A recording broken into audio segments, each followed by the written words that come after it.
SSC ২৭ ব্যাচের শিক্ষার্থী তোমাদের জন্য আজকে নিয়ে চলে এসেছি রসায়ন সুপার ডুপার সাজেশনস। এই সাজেশন লক্ষ্য করলে এবং পড়াশোনা করলে ১০০% কমন গ্যারান্টি, এর বাইরে একটি প্রশ্নও পড়া লাগবে না। চলো শুরু করা যাক।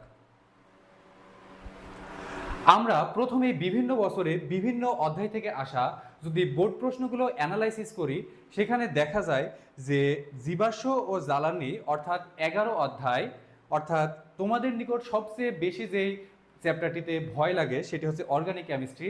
তো এই চ্যাপ্টার থেকে কিন্তু সর্বোচ্চ সংখ্যক প্রশ্ন এসেছে, সেটি কত? ৮৪ বার। এরপরে সর্বোচ্চ সংখ্যক যেই চ্যাপ্টার থেকে প্রশ্ন এসেছে সেটি হচ্ছে কি পঞ্চম অধ্যায়, অর্থাৎ তার সংখ্যা কিন্তু ৭২ বার। এবং তারপরে সবচেয়ে গুরুত্বপূর্ণ চ্যাপ্টার হচ্ছে সপ্তম অধ্যায়, এরপরে রয়েছে চতুর্থ এবং নবম অধ্যায়। অর্থাৎ তোমরা যদি মাত্র এই কয়টি চ্যাপ্টার অর্থাৎ ১, ২, ৩, ৪, ৫টি চ্যাপ্টার পড়ো, তাহলে কিন্তু অনায়াসে ৫টি অধ্যায় কমন পেয়ে যাচ্ছ। এবং পাশাপাশি কিন্তু ইম্পর্টেন্ট রয়েছে ষষ্ঠ অধ্যায়, তৃতীয় অধ্যায়, অষ্টম অধ্যায়, এই অধ্যায়গুলোও কিন্তু খুবই গুরুত্বপূর্ণ। এখন দেখো, তোমাদের সুবিধা অনুযায়ী তোমরা তোমাদের নিকট যেগুলো সুবিধা লাগে সেভাবে তোমরা পড়ে নিতে পারো। তবে এই ৫টি অধ্যায় থেকে শিওর ৫ সেট আসছে, এটা তোমরা ধরে রেখো। এবার চলো আমরা বিভিন্ন অধ্যায় থেকে সবচেয়ে গুরুত্বপূর্ণ যেসব টপিকসগুলো রয়েছে এবং পাশাপাশি কোন বোর্ড কোয়েশ্চেনগুলো বেশি ইম্পর্টেন্ট সেগুলো আমরা দাগিয়ে দেব।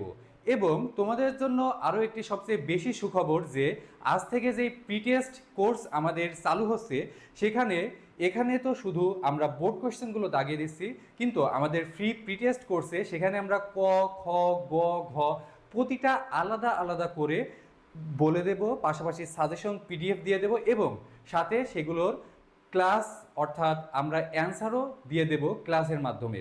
সুতরাং যারা এখনও আমাদের প্রিটেস্ট কোর্সে এনরোল করনি বা যুক্ত হওনি, দ্রুত সময়ের মধ্যে তোমরা যুক্ত হয়ে নাও।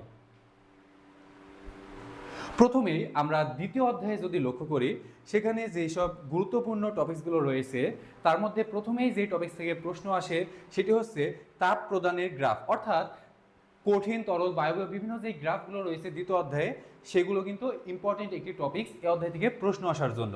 তো এখানে যে বোর্ড পরীক্ষার প্রশ্নগুলো রয়েছে সেটা হচ্ছে যশোর বোর্ড ২৪ সালের গ ঘ, যশোর বোর্ড ২৩-এর গ, যশোর বোর্ড। তো দেখো, এই একই বোর্ড থেকে এবং মাত্র কয়েকটি বোর্ড থেকে কিন্তু একই টপিকস থেকে অসংখ্যবার প্রশ্ন এসেছে। সুতরাং এটি কিন্তু খুবই গুরুত্বপূর্ণ একটি টপিক যদি এই অধ্যায় থেকে প্রশ্ন আসে। এরপরে কি রয়েছে যে কণার গতিতত্ত্বের সাহায্যে পদার্থের অবস্থার পরিবর্তন এবং কি দুটি পদার্থের অবস্থার পরিবর্তন কণার গতিতত্ত্বের মাধ্যমে ব্যাখ্যা করা, অর্থাৎ এই প্রশ্নটিও কিন্তু খুবই গুরুত্বপূর্ণ। যশোর বোর্ড, রাজশাহী বোর্ড সহ বিভিন্ন বোর্ডে কিন্তু এই প্রশ্নটি এসেছে। সুতরাং এই অধ্যায় থেকে এই দুটি প্রশ্ন কিন্তু খুবই গুরুত্বপূর্ণ। এছাড়াও আরেকটি রয়েছে তাপ হ্রাসের গ্রাফ, অর্থাৎ বায়বীয়, তরল, কঠিন, অর্থাৎ এটিও কিন্তু খুবই ইম্পর্টেন্ট, অর্থাৎ ব্যাপনের হারের তুলনা। এটি শুধু এসএসসিতে ইম্পর্টেন্ট বিষয়টা এমন না, এটা কিন্তু ইন্টারেও তোমরা পাবে। ব্যাপন হারের তুলনা এটা এইচএসসিতেও রয়েছে। সুতরাং এটি কিন্তু খুবই ইম্পর্টেন্ট একটি টপিকস। এটিও এসেছে কুমিল্লা বোর্ড, চট্টগ্রাম বোর্ড, পাশে কিন্তু এগুলো সাল লেখা, অর্থাৎ কত সালে কত নম্বর, এগুলো পড়লেই মোটামুটি ইনাফ, দ্যাটস ইনাফ। এরপরে কি রয়েছে যে ঊর্ধ্বপাতিত পদার্থের গ্রাফ, অর্থাৎ আনুভূমিক সরলরেখা কেন, তাপীয় বক্ররেখা কেমন হবে, এসব টপিকসগুলো নিয়ে এখানে মূলত আলোচনা করা হয়েছে। অর্থাৎ এই প্রশ্নগুলো এসেছে কোন কোন বোর্ডে? কুমিল্লা, চট্টগ্রাম বোর্ডে। এছাড়াও কি রয়েছে ব্যাপনের ম্যাথ, ব্যাপন হার। এই ব্যাপনের ম্যাথ কিন্তু তোমরা এইচএসসিতে গিয়েও পাবে। সুতরাং এই ব্যাপন টপিকসটা খুবই গুরুত্বপূর্ণ। এখন দেখো এইগুলো কোন কোন বোর্ডে এসেছে: যশোর বোর্ড 22-এ, 24-এ, কুমিল্লা বোর্ড 23-এ, Barishal board 23, Dinajpur board 22, Chittagong board 20, বিভিন্ন বোর্ডে কিন্তু এই প্রশ্নটা এসেছে। সুতরাং এটি কিন্তু ভেরি ইম্পর্টেন্ট। এটা বিশেষ করে ঘ নাম্বারে আসার জন্য এটি খুবই ইম্পর্টেন্ট এবং পাশাপাশি এটাও কিন্তু ঘ নাম্বারে আসার জন্য খুবই ইম্পর্টেন্ট। এবার তৃতীয় অধ্যায়ে যদি আমরা আসা যাক যে পদার্থের গঠন, অর্থাৎ এখানে প্রথমেই যেটি আমাদের চোখে পড়ে টাইপে সেটা হচ্ছে ১ নম্বরে কি কৌণিক ভরবেগ। এখন কৌণিক ভরবেগ নির্ণয় করো, অর্থাৎ যে কোনো একটা শক্তি স্তর দেওয়া থাকবে, সেই শক্তি স্তর বলবে যে কৌণিক ভরবেগ নির্ণয় করো, বা একটা ইলেকট্রন এত শক্তি স্তর থেকে এততম শক্তি স্তরে আসলো, সেই ইলেকট্রনটির কৌণিক ভরবেগ নির্ণয় করো। তো এই টাইপ রিলেটেড বিভিন্ন যেসব প্রশ্নগুলো এসেছে, যেমন Dhaka board, Mymensingh board, Sylhet, Rajshahi, Comilla board, তো এইসব বোর্ডের যদি তোমরা সিকিউগুলো দেখো, তাহলে তোমাদের অনায়াসে কৌণিক ভরবেগ সংক্রান্ত যেই টাইপের প্রশ্নই আসুক না কেন, আশা করি তোমরা পেরে যাবে। এরপরে কি নিউক্লিয়াসের ভর, অর্থাৎ মৌলটি শনাক্ত করো। এখানে কি কি রয়েছে, Chittagong board, Jessore board, Chittagong board, অর্থাৎ দেখো একই কোশ্চেন কিন্তু টানা সাল ওয়াইজ রিপিট হয়েছে। সুতরাং এগুলোই যদি তোমরা পড়ো, দ্যাটস ইনাফ। পাশাপাশি আমরা আমাদের প্রি টেস্ট এক্সাম অর্থাৎ ফ্রি যে কোর্সটা আমরা চালু করেছি, এই কোর্স যদি করো, তোমাদের সাজেশন আরও 100 থেকে আরও বাড়িয়ে আমরা তোমাদের আত্মবিশ্বাস পৌঁছে দেব একদম শীর্ষে। এরপরে দেখো আইসোটোপ থেকে ভর ও শতকরা পরিমাপ নির্ণয়, অর্থাৎ আইসোটোপের প্রকৃতিতে শতকরা পরিমাণ ভর কত এটা নির্ণয়। এই টাইপের প্রশ্ন কিন্তু বেশ কয়েকবার এসেছে, যেমন Chittagong board, Dhaka board, Chittagong board অর্থাৎ 22-24 সালে বিভিন্ন বোর্ডে কিন্তু এই প্রশ্নটি এসেছে। এখন দেখো এই ব্যতিক্রমধর্মী ইলেকট্রন বিন্যাস, এটা সবচাইতে ধরো একটা ইম্পর্টেন্ট কোয়েশ্চেন, ব্যতিক্রমধর্মী ইলেকট্রন বিন্যাস। এটি এত পরিমাণে পরীক্ষায় এসেছে, তোমরা আশা করা যাক এখান থেকে একটা এমসিকিউ না হলে একটি খ নম্বর, হয় গ না হলে ঘ, পাবেই পাবে, এটা 100%, এটা 100%। অর্থাৎ এই ব্যতিক্রমধর্মী ইলেকট্রন বিন্যাস থেকে প্রশ্ন আসবেই আসবে, কোথাও না কোথাও, হয় তুমি কতে কম পাবে, না হলে খ, গ, ঘ, যে কোনো এক জায়গায় তুমি পাবেই পাবে। সুতরাং এটি খুবই ইম্পর্টেন্ট, এবং এটি আমরা আমাদের যেই ফ্রি কোর্স হচ্ছে, এখানে আমরা কিন্তু খুবই দারুণভাবে এটা আমরা পড়াবো। এরপরে আছে বোর ও রাদারফোর্ডের পরমাণুর মডেলের তুলনা, অর্থাৎ এই অধ্যায়ে যদি আমরা দেখি যে বোর পরমাণুর মডেল দেওয়া থাকে, রাদারফোর্ডের পরমাণুর মডেল দেওয়া থাকে, অর্থাৎ বোর পরমাণুর মডেলের ব্যাখ্যা চাই, রাদারফোর্ডের পরমাণুর মডেলের ব্যাখ্যা চাই, কোন মডেলটি অধিক গ্রহণযোগ্য বা সীমাবদ্ধতা, এইসব প্রশ্নগুলো কিন্তু এখান থেকে হয়ে থাকে। সুতরাং এগুলো এখান থেকে পড়া লাগবে। অর্থাৎ দেখো Rajshahi board, Dinajpur board, Dhaka board সহ 25-26 সালেও কিন্তু এই প্রশ্নগুলো এসেছে। সুতরাং এটি কিন্তু খুবই গুরুত্বপূর্ণ একটি টপিকস। পাশাপাশি আরেকটি কি রয়েছে, যে পরমাণুর ভর থেকে আপেক্ষিক পারমাণবিক ভর নির্ণয়, এই প্রশ্নটিও কিন্তু ইম্পর্টেন্ট রয়েছে। যেমন Dinajpur board, Dhaka board, Chittagong board সহ বিভিন্ন বোর্ডে কিন্তু বিভিন্ন সময় এই টাইপের প্রশ্নগুলো এসেছে। এই প্রশ্নগুলো সাধারণত গ নাম্বারে এসে থাকে, তবে এই প্রশ্নটা কিন্তু অনেক ইম্পর্টেন্ট। এই প্রশ্নটাও কিন্তু বিভিন্ন সময় এসে থাকে, রাদারফোর্ড এবং বড় পরমাণুর মডেল। এটি কিন্তু আমরা যখন এসএসসি দিই আমাদের সময় কিন্তু এসেছিল, এবং এটি কিন্তু খুবই সহজ একটা টপিকস, মানে স্টুডেন্টরা আসলে খুশি হয়ে যায়। সুতরাং এটি অনায়াসে তোমরা পড়বে। এরপরে আসা যাক পর্যায় সারণী, চতুর্থ অধ্যায়।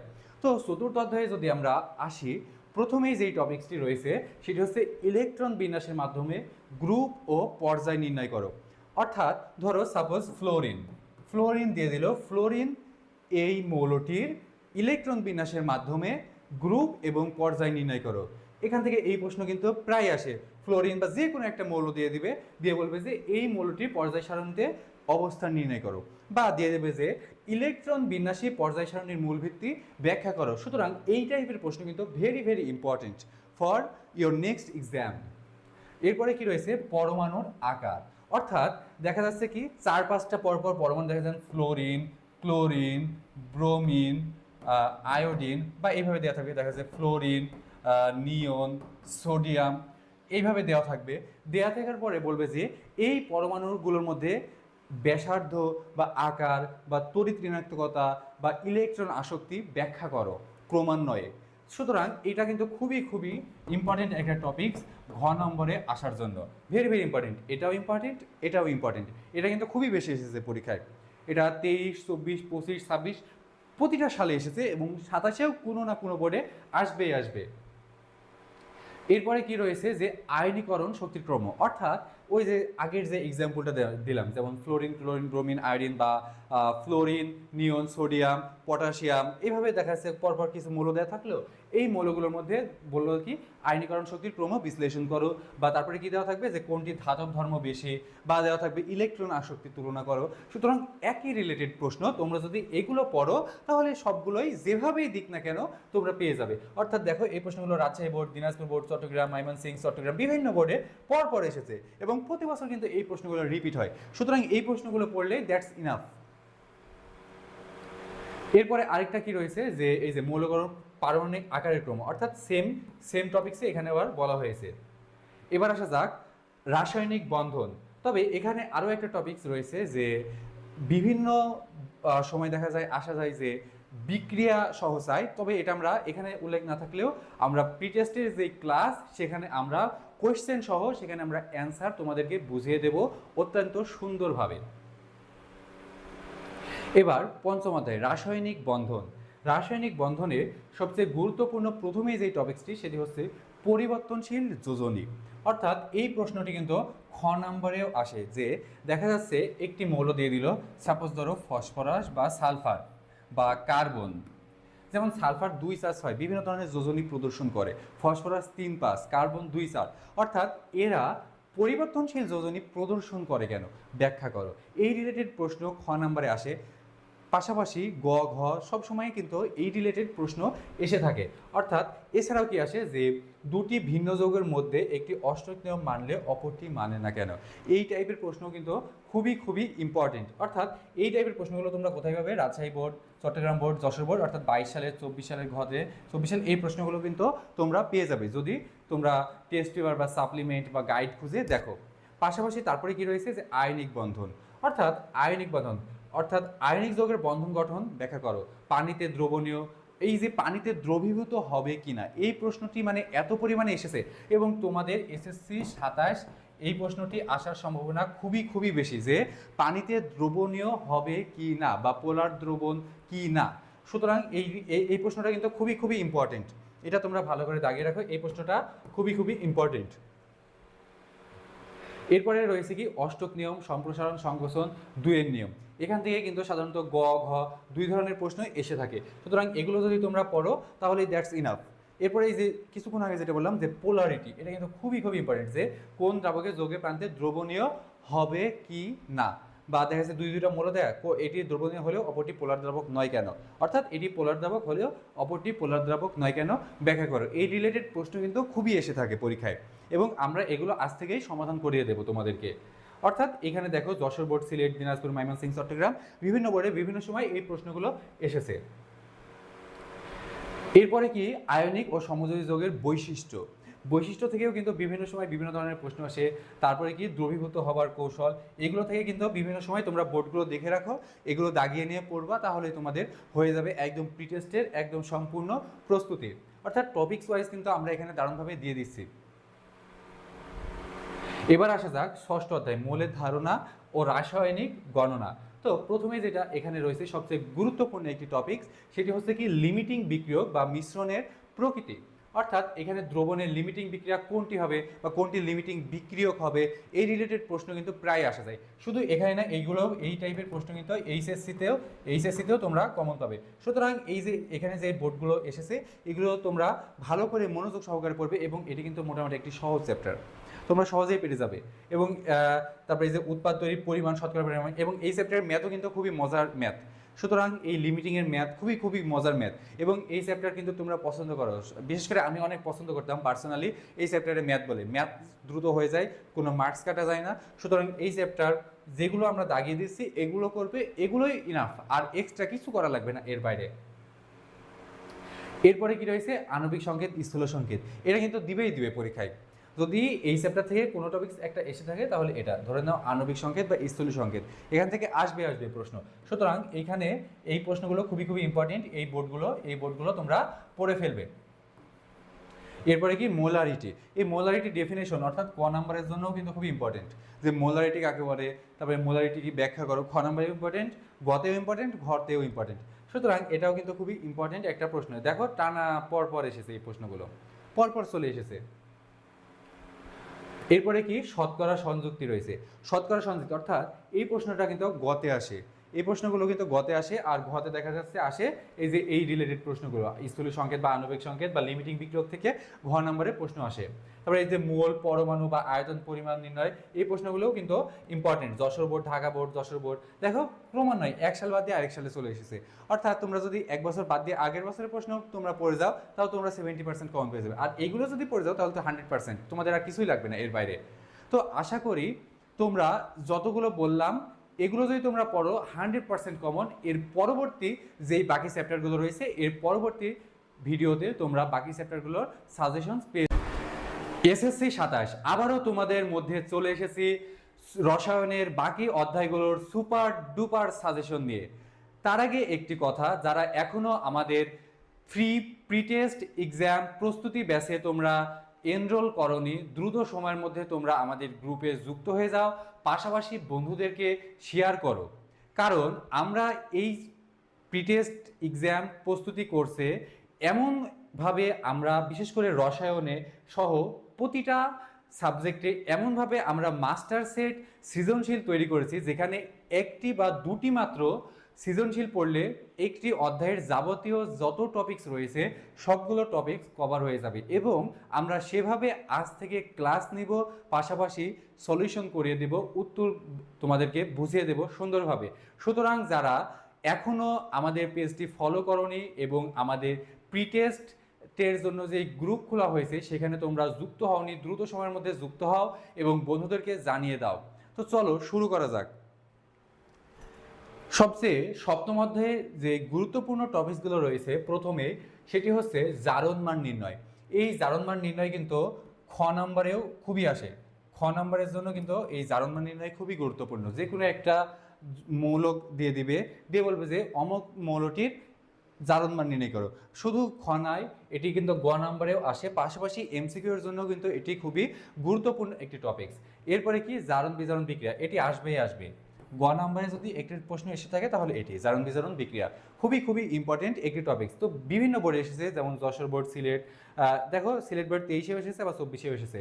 তো এই প্রশ্নগুলোই কন্টিনিউ রিপিট হতে থাকে, সুতরাং খুবই গুরুত্বপূর্ণ। এরপরে কি লাশ হাতেলিয়ার নীতি, গ নম্বরে যদি জারণ বিজারণ বিক্রিয়া দেয়, ঘ নম্বরে দিয়ে দেবে কি লাশ হাতেলিয়ার নীতি। Very very important. এবং এই লাশ হাতেলিয়ার নীতি কিন্তু খুবই মজার একটি টপিকস। সুতরাং এখানে দেখো রাজশাহী বোর্ড, ময়মনসিংহ বোর্ড, দিনাজপুর, কুমিল্লা, বিভিন্ন বোর্ডে বিভিন্ন সময় কিন্তু এই প্রশ্নগুলো এসেছে। সুতরাং তোমাদের এইটা পড়াই লাগবে। লাশ হাতেলিয়ার নীতি কিন্তু ভেরি ভেরি ইম্পর্টেন্ট, এটা 100% দিয়ে রাখলাম। এবং এটা কেন ইম্পর্টেন্ট দিচ্ছি, এই টপিকটি কিন্তু এইচএসসিতে যেও আসবে এবং এইচএসসিতেও এই টপিকটি খুবই খুবই ইম্পর্টেন্ট। এরপরে কি নন রেডক্স বিক্রিয়া, এটি জানো এটি কিন্তু অনার্সে এসেও তোমরা পাবে যদি তোমরা সায়েন্স নিয়ে পড়ো, যে রেডক্স এবং লাশ হাতেলিয়ার নীতিও কিন্তু রয়েছে। রেডক্স রিয়াকশন কি, রেডক্স রিয়াকশন কি ব্যাখ্যা করো। সুতরাং এটিও কিন্তু ইম্পর্টেন্ট। এরপরে কি পানি যোজন ও পানি বিয়োজন বিক্রিয়া, এটাও মোটামুটি ইম্পর্টেন্ট আছে। ঘ নম্বরে এই প্রশ্নগুলো এসে থাকে, দেখো বিভিন্ন ধরনের বোর্ডে এই প্রশ্নগুলো এসেছে, তোমরা পড়ে ফেলবে। এরপরে কি সংযোজন, সংশ্লেষণ, দহন, বিয়োজন ও প্রতিস্থাপন বিক্রিয়া, অর্থাৎ এই টপিকসগুলো থেকে আমাদের বেলায় কিন্তু বোর্ড পরীক্ষায় এই প্রতিস্থাপন বিক্রিয়া থেকে একবার প্রশ্ন এসেছিল। এমনকি এটা কিন্তু জিএসসিতেও এই প্রতিস্থাপন বিক্রিয়া থেকে প্রশ্ন আসে বিজ্ঞান বইয়ে। সুতরাং এইগুলো কিন্তু খুবই খুবই ইম্পর্টেন্ট একটি টপিকস। দেখো Dhaka board, Sylhet board, Barisal board সহ বিভিন্ন বোর্ডে বিভিন্ন সময় কিন্তু এই টপিকসগুলো থেকে প্রশ্ন এসেছে। এরপরে অষ্টম অধ্যায় রসায়ন ও শক্তি। তো এখানে যেটা প্রথমেই রয়েছে যে ডেল এইচ এর মান নির্ণয় করো, অর্থাৎ বিক্রিয়াটি ধনাত্মক না ঋণাত্মক, তাপ উৎপাদী না তাপ হারি, এই টাইপের প্রশ্ন কিন্তু খুবই আসে। এমসিকিউ সহ বিভিন্ন গ ঘতেও এই প্রশ্নগুলো আসে। দেখো চট্টগ্রাম বোর্ড, চট্টগ্রাম, যশোর, ঢাকা বিভিন্ন বোর্ডে এই প্রশ্নগুলো এসেছে। সুতরাং এই প্রশ্নগুলো যদি তোমরা পড়ো, অন্তত দুটা করেও যদি পড়ো, তাহলে দ্যাটস ইনাফ, তোমাদের মোটামুটি কভার হয়ে যাবে। এরপরে কি রয়েছে গ্যালভানিক কোষের গঠন ও লবণ সেতু, এটা ভেরি ভেরি ইম্পর্টেন্ট। ঘ নম্বরে আসার জন্য এটা খুবই খুবই ইম্পর্টেন্ট একটা টপিকস। সুতরাং এটা তোমরা পড়বে যে গ্যালভানিক কোষের গঠন এবং লবণ সেতুর ভূমিকা, এটা খুবই খুবই কিন্তু গুরুত্বপূর্ণ একটি টপিকস, এটা অবশ্যই পড়া লাগবে। এটি না পড়ে পরীক্ষার হলে যাবা না। এরপরে কি ইলেকট্রোপ্লেটিং ও ধাতুর ক্ষয়রোধের উপায়, এটাও কিন্তু ইম্পর্টেন্ট ঘ নম্বরে, এবং এটি কিন্তু এইচএসসিতেও আসে। এই টপিকস থেকে এইচএসসিতেও প্রশ্ন আসে। সুতরাং ইন্টারে দেখো কতগুলো পড়ে এসেছে, পাশাপাশি 25, 26 দুইটা সালেই কিন্তু এখান থেকে অসংখ্য প্রশ্ন এসেছে এবং 27 সালেও ইনশাল্লাহ এখান থেকে প্রশ্ন আসবে। সুতরাং এটি ভেরি ভেরি ইম্পর্টেন্ট একটি টপিকস। এরপরে কি রয়েছে যে সোডিয়াম ক্লোরাইড ও গলিত সোডিয়াম ক্লোরাইডের তড়িৎ বিশ্লেষণ, এটিও মোটামুটি ইম্পর্টেন্ট কিন্তু একটি টপিকস। এরপরে কি রয়েছে নিউক্লিয়ার বিক্রিয়া ও রাসায়নিক বিক্রিয়ার মধ্যে পার্থক্য, এটা লেস ইম্পর্টেন্ট, একটি বোর্ডে মাত্র এসেছে, তবে আসতে পারে, একবার দেখে যাবে পরীক্ষার হলে। এরপরে কি অ্যাসিড ক্ষার সমতা, অ্যাসিড ক্ষার সমতা থেকে যে টপিকসগুলো ইম্পর্টেন্ট সেটি হচ্ছে প্রথমে অ্যাসিড বৃষ্টির কারণ ও ক্ষতিকর প্রভাব, এটি কিন্তু মোটামুটি ইম্পর্টেন্ট, খুব বেশি ইম্পর্টেন্ট না, তবে মোটামুটি। তারপরে কি কার্বন ডাইঅক্সাইড ও কার্বনেট মূলকের শনাক্তকরণ, এটা মোটামুটি ইম্পর্টেন্ট আছে, এটা তোমরা পড়তে পারো। হ্যাঁ, এটা মোটামুটি ইম্পর্টেন্ট আছে। এরপরে কি পিএইচ এর ম্যাথ, এই পিএইচ এর ম্যাথ ভেরি ভেরি ইম্পর্টেন্ট, এটা পড়া লাগবে। এটা এমসিকিউ প্লাস গ নম্বরে আসতে পারে, ঘ নম্বরে আসতে পারে। পিএইচ এর ম্যাথ এটা ইম্পর্টেন্ট। এই টপিক এই অধ্যায় থেকে যদি প্রশ্ন আসে, এই পিএইচ এর ম্যাথ আসবেই আসবে এই অধ্যায় থেকে যদি প্রশ্ন আসে। তারপরে কি এই যে কোনো ব্যথায় প্রশমন বিক্রিয়া কাজ করে, তো এটা কিন্তু গ ঘতে আসতে পারে অনেক সময়, তবে এইগুলো কম ইম্পর্টেন্ট। এরপর কি এই যে আয়ন শনাক্তকরণ, এই আয়ন শনাক্তকরণ কিন্তু প্র্যাকটিক্যালেও রয়েছে, প্র্যাকটিক্যাল এবং এইচএসসিতেও কিন্তু এই আয়ন শনাক্তকরণ, এই যে ফেরাস, ফেরিক, কিউপ্রাস, তো এইগুলো কিন্তু খুবই খুবই ইম্পর্টেন্ট। সুতরাং এই যে মৌলগুলো শনাক্তকরণ এগুলো কিন্তু আসে, খ নম্বরেও আসে অনেক সময়, ঘতেও আসে, আবার গতেও আসে এগুলো। তো এইচএসসিতেও কিন্তু এগুলো থেকে প্রশ্ন আসে। তারপরে এই যে গ্যাসের দ্রবণের প্রকৃতি, অর্থাৎ গ্যাসের জলীয় দ্রবণের প্রকৃতি কেমন হবে, ক্ষারীয় না অম্লীয়, অ্যাসিডিক, তো এই টাইপের প্রশ্নগুলো কিন্তু এসে থাকে। দেখো Sylhet board, Rajshahi board, Comilla board, বিভিন্ন সময় এই টাইপের প্রশ্নগুলো এসেছে। সুতরাং তোমরা এই টাইপের প্রশ্নগুলো পড়ে থাকবে। এরপরে কি দশম অধ্যায় খনিজ সম্পদ, ধাতু, অধাতু। তো এই অধ্যায়টি কিন্তু মোটামুটি গুরুত্বপূর্ণ। এখান থেকে আমরা পড়ব প্রথমেই যেটা, যে ক্যালসিয়াম নিষ্কাশন, এটা লেস ইম্পর্টেন্ট, হ্যাঁ, কিন্তু তোমরা একবার দেখে যাবে পরীক্ষার হলে, দিয়ে দিতেই পারে, বলা যায় না। এরপরে যেটা সবচেয়ে ইম্পর্টেন্ট, যে আয়রন নিষ্কাশন, এটা ভেরি ভেরি ইম্পর্টেন্ট। এই আয়রন নিষ্কাশন এই টপিকসটা important. Sylhet board, Dhaka board, Rajshahi board, বিভিন্ন সময় কিন্তু এই অধ্যায় থেকে এই প্রশ্নগুলো এসেছে। সুতরাং তোমরা অবশ্যই এই প্রশ্নটি দেখে যাবে। এরপর কি এই যে জিঙ্ক নিষ্কাশন, ঘ নম্বরে আসার জন্য এই প্রশ্নটা এই অধ্যায়ে সবচেয়ে ইম্পর্টেন্ট, অর্থাৎ তোমাদের বেলায় এই প্রশ্নটা আসার সম্ভাবনা খুবই খুবই বেশি, যে জিঙ্ক নিষ্কাশন, আকরিকের নিষ্কাশন প্রক্রিয়া বর্ণনা করো, খুবই খুবই ইম্পর্টেন্ট। এটা তোমরা 100% দিয়ে রাখো। যদি এই অধ্যায় থেকে প্রশ্ন আসে তাহলে এটি আসার পসিবিলিটি সবচেয়ে বেশি। এরপরে কি অ্যালুমিনিয়াম নিষ্কাশন, এটিও মোটামুটি অনেক ইম্পর্টেন্ট, অর্থাৎ জিঙ্ক দিবে না হলে অ্যালুমিনিয়াম, এই দুটোর মধ্যে যে কোনো একটা দিবে, এই চ্যাপ্টার থেকে প্রশ্ন। এরপরে কি কপার ধাতু নিষ্কাশন, অর্থাৎ এই কপারটাও কিন্তু ইম্পর্টেন্ট, কপারটাও মোটামুটি ইম্পর্টেন্ট, তবে জিঙ্ক ইম্পর্টেন্ট, তবে কপারটা গ নাম্বার আসার জন্য বেশি ইম্পর্টেন্ট, কপারটা তোমরা পড়ে রাখবে। এরপরে এই যে সালফেরিক অ্যাসিড প্রস্তুতি, এটা মোটামুটি ইম্পর্টেন্ট, তেমন ইম্পর্টেন্ট না। তারপরে এই যে ওলিয়াম প্রস্তুতি, এগুলো মোটামুটি ইম্পর্টেন্ট, হ্যাঁ, মোটামুটি ইম্পর্টেন্ট, দেখে রাখতে পারো, এটা ইম্পর্টেন্ট আছে, এটা একটু দেখে রাখো। এটা মোটামুটি সালফেরিক অ্যাসিডের জারক, নিদ্রক ও অ্যাসিড ধর্ম, এইগুলো মোটামুটি ইম্পর্টেন্ট আছে, তোমরা একটু পড়ে রাখো, তবে আগেরটা বেশি ইম্পর্টেন্ট ছিল। এবার কি সবচেয়ে তোমাদের নিকট যে অধ্যায়টি কঠিন এবং সবচেয়ে বোরিং একটি চ্যাপ্টার, সেটি হচ্ছে এই খনিজ সম্পদ এবং জীবাশ্ম। তো তোমাদের নিকট যাতে সহজ লাগে, আমরা এমনভাবে এই চ্যাপ্টারের মাত্র কয়েকটি মাস্টার্সের সৃজনশীল তৈরি করেছি এবং এমনভাবে ফ্লোর মাধ্যমে আমরা অ্যান্সার বুঝিয়ে দেব, এই অধ্যায়ে আর তোমাদের কোনো সমস্যাই থাকবে না। তো এই জন্য আমাদের অবশ্যই প্রিটেস্ট যে এক্সাম কোর্সটি আমরা চালু করেছি প্রস্তুতি, তোমরা অবশ্যই এখানে যুক্ত হবে এবং এনরোল করবে, পাশাপাশি শেয়ার করবে। তো দেখো প্রথমেই যে জৈব অ্যাসিড থেকে অ্যালকেন প্রস্তুতি, খুবই খুবই ইম্পর্টেন্ট। একটা জৈব অ্যাসিড দেওয়া থাকবে, সেখান থেকে কি বলবে যে তোমরা অ্যালকেন প্রস্তুতি করো, অর্থাৎ বিক্রিয়ার মাধ্যমে তোমাদেরকে অ্যালকেনে নিয়ে আসতে হবে। তো এই টপিকসটি কিন্তু খুবই খুবই ইম্পর্টেন্ট এবং এখান থেকে কিন্তু বিভিন্ন সময় বিভিন্ন প্রশ্ন এসেছে। এরপরে কি এই যে অ্যালকেন থেকে অ্যালকোহল প্রস্তুতি, এগুলোও কিন্তু বিভিন্ন বোর্ডে এসেছে, ভেরি ভেরি ইম্পর্টেন্ট, এই দুইটা টপিকসই ভেরি ভেরি ইম্পর্টেন্ট। এরপরে কি অ্যালকোহল থেকে অ্যালকিন, তারপরে অ্যালকিন বা অ্যালকাইন থেকে জৈব অ্যাসিড। তো এই একটা থেকে আরেকটা থেকে আরেকটা, এই অধ্যায়ের প্রশ্নই কিন্তু এমন, এবং একটি মাত্র আমরা ফ্লো বুঝিয়ে দেব, ওই ফ্লোটি যদি তোমরা বুঝতে পারো তাহলে এই যেখান থেকে যেটি তৈরি করতে দিক না কেন তোমরা অনায়াসে পারবে। শুধুমাত্র তোমাদের একটি কাজ কি, এখন আমাদের এই প্রিটেস্ট প্রস্তুতি এক্সাম ব্যাচে তোমরা দ্রুত সময়ের মধ্যে যারা এখনও যুক্ত হওনি যুক্ত হয়ে নাও, কারণ এগুলো আমরা এমনভাবে বুঝিয়ে দেব জীবনেও আর তোমরা ভুলবে না, গ্যারান্টি। এরপরে কি এই যে অ্যালকিন থেকে অ্যালকাইন অসম্পৃক্ততার পরীক্ষা, এটা কিন্তু ভেরি ভেরি ইম্পর্টেন্ট। অ্যালকিন এবং অ্যালকাইন এই দুটার অসম্পৃক্ততার পরীক্ষা কিন্তু খুবই খুবই ইম্পর্টেন্ট, আমাদের বেলায় মেবি এটা দিয়েছিল। তো এগুলো ইম্পর্টেন্ট আছে, এই যে গাজন প্রক্রিয়ার মাধ্যমে অ্যালকোহল, এগুলো কিন্তু খুবই খুবই ইম্পর্টেন্ট। তো এই বোর্ড কোয়েশ্চেনগুলো তোমরা দেখে নেবে। পাশাপাশি এখানে তোমরা আরও হচ্ছে হাইড্রোকার্বন থেকে কিন্তু ক খ আসে, হ্যাঁ, হাইড্রোকার্বন অর্থাৎ ওই যে মুক্ত শিকল হাইড্রোকার্বন, বদ্ধ শিকল হাইড্রোকার্বন কি ব্যাখ্যা করো, এইগুলো থেকে কিন্তু অনেক সময় ক খ আসে। সুতরাং এগুলোও কিন্তু আমরা দারুণভাবে পড়িয়ে দেবো, অর্থাৎ ক খ গ ঘ যতগুলো আছে আমরা আলাদা করে কর সাজেশন, খর সাজেশন, গ ঘ প্রতিটা আমরা আলাদা করে সাজেশন প্লাস প্রশ্ন আকারে, উদ্দীপক আকারে প্রশ্ন দিয়ে দেবো। এখানে তো আমরা বোর্ড কোয়েশ্চেন দিচ্ছি, বাট আমাদের প্রি টেস্টের এখানে আমরা প্রশ্ন সহ দিয়ে দেবো। এরপরে সর্বশেষ অধ্যায় আমাদের জীবনের রসায়ন। এই অধ্যায়টি মোটামুটি গুরুত্বপূর্ণ, তোমরা চাইলে দেখে যেতে পারো। তো এটা কিন্তু তেমন ইম্পর্টেন্ট না, তবে তোমরা দেখে যেতে পারো, পরীক্ষায় আসতে পারে। তো এই সাবান প্রস্তুতি ও ময়লা পরিষ্কারের কৌশল, এটা ইম্পর্টেন্ট আছে, এটা কিন্তু এইচএসসিতেও আছে, কর্মমুখী রসায়নে এটা ইম্পর্টেন্ট আছে। এই ডিটারজেন্ট প্রস্তুতি ও ময়লা পরিষ্কার এগুলো মোটামুটি ইম্পর্টেন্ট আছে, তোমরা পড়ে যাবে। হ্যাঁ, এগুলো আসতে পারে পরীক্ষায়, এগুলো দেখে যাবো অবশ্যই। এরপরে কি ব্লিচিং পাউডার প্রস্তুতি জীবাণু, এটা মোটামুটি ইম্পর্টেন্ট আছে। ইউরিয়া সার ও মেলামাইন প্রস্তুতি, এগুলো সবগুলো মোটামুটি থেকে প্রশ্ন এসেছে। সুতরাং এখানে যে বোর্ডগুলো দেওয়া আছে অবশ্যই এগুলো দেখে যাবা, তাহলে তোমরা মোটামুটি সব কমন পেয়ে যাবা।